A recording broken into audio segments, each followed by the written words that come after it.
రామ్ నారాయణ్ రామ్. మీరు జీవనాన్ని ఎలా సులభంగా జీవించవచ్చు అనేది తెలుసా? భూమిపై నివసిస్తున్న 800 కోట్ల మంది మనుషులకే సమస్య ఉంది. కానీ మరెవ్వరికీ లేదు. చెట్లు, మొక్కలు, జంతువులు, నీరు, గాలి, సూర్యుడు, మట్టి వాటికి ఎలాంటి సమస్యలు లేవు. కానీ భూమిపై మానవుడు మానవునికే శత్రువుగా మారిపోయాడు. భూమిపై ఏం జరుగుతున్నా, ఏ సమస్య వచ్చినా దానికి పరిష్కారం కనుగొనాలని ఎవరూ ప్రయత్నించడం లేదు. కానీ అందరూ కలిసి పరిష్కారం గురించి ఆలోచిస్తే దానికొక మార్గం కనిపిస్తుంది. భూమిపై వ్యక్తిగత యాజమాన్యం ఎలా వచ్చింది? దీని గురించి ఎవరికీ తెలియదు. ఆకాశంలో అనేక నక్షత్రాలు లేకపోతే ఆకాశం ఎలా ఉండేదో?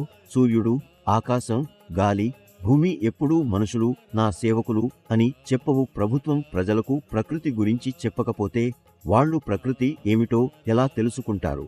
మనిషి శరీరం 5 మూలతత్వాలతో గాలి, నీరు, అగ్ని, సూర్యుడు, భూమి నిర్మించబడింది. మానవుని చేతిలో రాజ్యాంగం రూపొందినప్పుడు ప్రకృతికి ఓ రాజ్యాంగం ఉండాల్సిందే. జీవితంలోని నిజాన్ని మనుషులు అంగీకరించాల్సిందే. దాన్నుంచి దూరంగా పారిపోలేరు.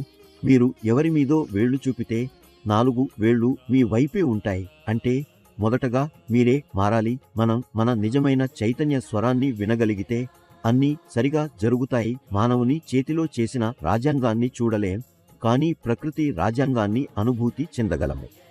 భూమి ఏర్పడినప్పటి నుండి ఇప్పటి వరకు దానికి పరిష్కారం దొరకలేదు.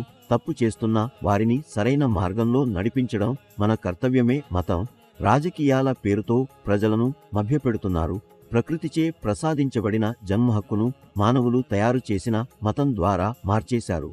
మీరు ప్రకృతి ధర్మాన్ని అంగీకరిస్తే ప్రకృతికి కృతజ్ఞతలు చెప్పగలరు. ప్రకృతియే మీ ధర్మం. మీ కర్మ. కాసేపు ప్రశాంతంగా కూర్చుని ఆలోచించండి. ప్రకృతిచే మీకు ఏమేమి లభించాయి?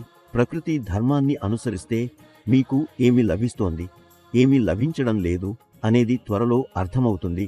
ప్రకృతిని ఎవ్వరూ త్వరగా అర్థం చేసుకోలేరు. ప్రకృతిని అర్థం చేసుకోవాలంటే, జీవితానికి సరైన దిశనిచ్చాలంటే మన మహాగురువు ప్రసాదించిన రామ్ నారాయణ్ రామ్ అనే బీజ మంత్రంతో మీరు అనుసంధానం కావాలి. ఈ మంత్రం మీకు జీవిత మార్గాన్ని చూపిస్తుంది. జీవితంలో ఏ సమస్య వచ్చినా, కష్టమైనా అన్ని సమస్యల పరిష్కారం ఈ మంత్రాన్ని జపించినప్పుడు స్వయంగా లభిస్తాయి. కాబట్టి సమయాన్ని వృధా చేయకుండా వెంటనే రామ్ నారాయణ్ రామ్తో కలిసిపోండి.